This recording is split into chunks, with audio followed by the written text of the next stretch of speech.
Hello, it's Maggie, the Cheshire Crafter here. Now, like many crafters, I've been doing some hand stitching in the evening when I've been watching the television, and I've been working on this William Morris throw using English paper piecing.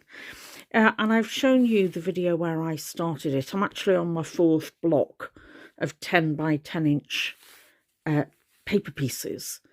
And I've realised, as I've come to the end of block 4, that I've made some mistakes in the pattern. And as it's my own pattern design, I'm doing something wrong somewhere. So in this video, I'm going to show you how I analyse what I've done wrong, where I've gone wrong, why I've gone wrong, and what I'm going to do to correct those errors. So let me show you. My pieces are a 5-pattern repeat from jelly roll strips. And as I'd shown you, I'd made my own pattern design and I'd labelled the rows and the columns and then each piece A, B, C, D and E. And as I'd shown you the pattern, I was repeating that and then marking as I went along so that I had 1, 2, 3, 4, 5 along as I went. Now, I think what I've done is, as I've been watching things on the television, I've been sitting in my chair using quite a good light, but it's not as bright as the light on this phone. So some of these fabrics look very similar when the light's coming from the side. And it's actually quite difficult to distinguish the green from the blue at times. And it's difficult to distinguish the blue that has a bird on it with one that hasn't. So, for example, this from this. However, I've started to tie myself in knots, and the first thing I've realised is I was copying what I was doing. I'm doing the columns down and then sewing the columns together, but I wasn't looking back at my pattern. I was looking back on a previous piece. What did I do here? While I was trying to concentrate on watching something on the television. That was my first mistake. So when I've gone back to my pattern, I've realised that the pattern should be in front of me at all times when I'm actually sewing this, until I'm certain I get each block right. And as I complete a block, I should be checking it against the pattern to see, is it correct? And I've realised that while I'm watching the television and I've just been watching a Vera, you have to concentrate on the accent, or Midsummer Murders or an Agatha Christie. You really need to concentrate on them. Can my brain concentrate on ones and twos and alphabets at the same time, looking at a small pattern? And it's very evident that my brain has thought, oh yeah, this is really nice and relaxing, but actually I've made mistakes. So where have I made the mistakes then, and how am I going to overcome them? And when you look at the pattern design here, my pattern is 1, 2, 3, 4, 5 and reverse it. 5, 4, 3, 2, 1. And I did that as A, B, C, D, E, reverse the alphabet, which is actually quite hard. E, D, C, B, A. And then A should be the first piece at the top. As we go across the pattern, this then is correct. So by the time I get to column 3, I should have another red at the top. And I get this irregular pattern going down. But it does mean I can spot the whites easily, and either side of it there should be a green on the diagonal. And as you can see here, I didn't spot that this one wasn't green. The green for some reason is up here. So I know I got that piece in the wrong place. But I was correct on column 3 with getting the red at the top. And as I've made progress, I'm not quite sure why I've done it. I've got the diagonals going down, but I haven't got the diagonals in the right place at the top. So I know I'm going to have to go back on that. On this one, look, I've got the greens correct. The greens are going across in the diagonal, and then blues and reds and a blue. If I've got a good light like this one on my camera, it looks clearer than it actually is in reality.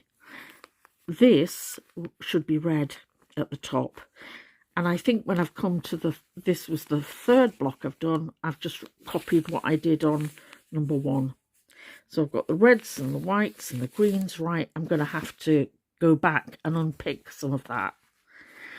And what I want to look at is I haven't yet sewed together the 4th block, but I want to get this right because I'm going to do 20 of these blocks and I don't want this mistake repeated.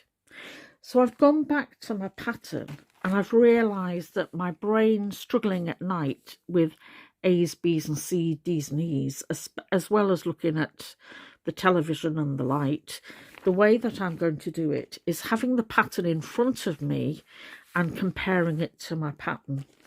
But what will help me greatly is making the pattern bigger. So I've repeated the same pattern here, but I've colour coded it. And I've colour coded it using the A, B, C, D and E, and still the columns and the rows as before. But now look, it becomes much more obvious. I've used my Pro markers to do this.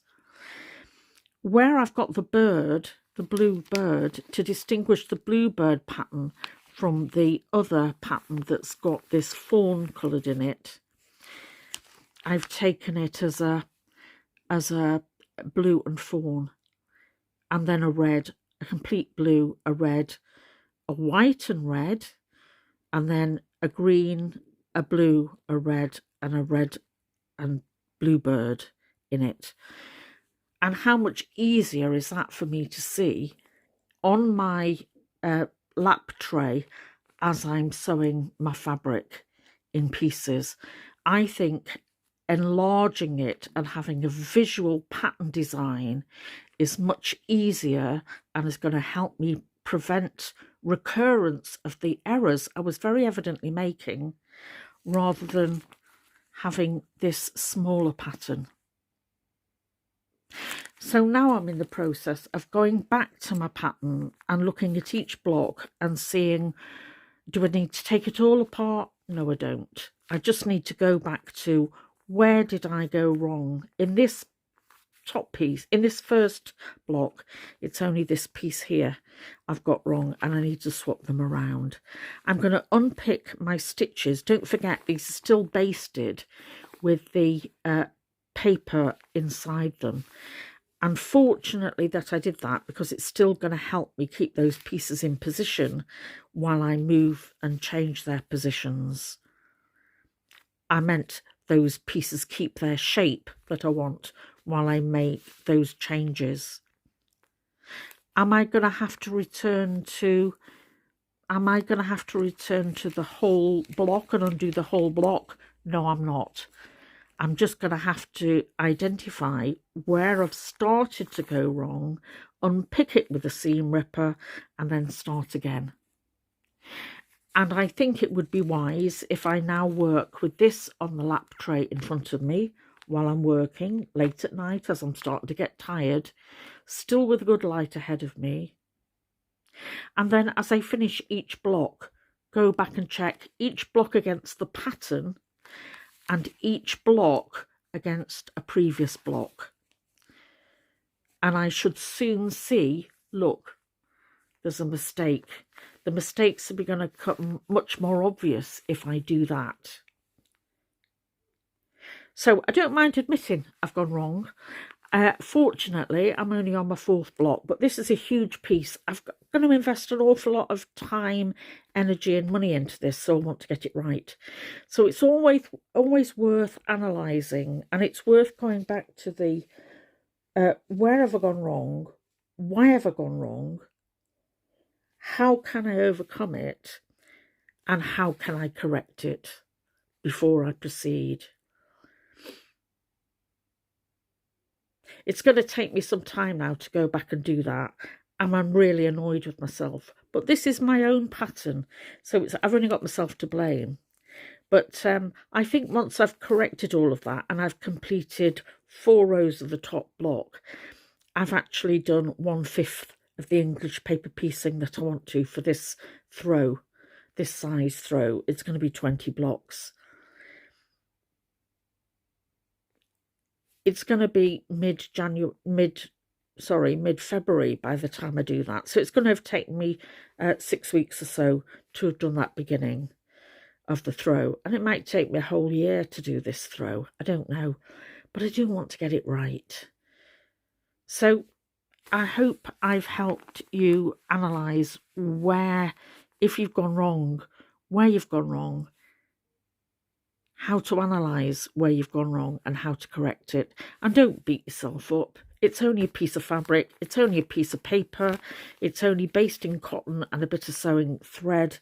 But my time and energy is worth it. So I'm going to return to this, get it right, and I'm going to come back to you at some point in the future and show you where I am as a work in progress with this William Morris throw. And hopefully I can say to you, haha, I'm not making the same mistake again. So from a very wise Cheshire crafter, I'm going to say bye for now. Come back and see me soon, won't you? Bye.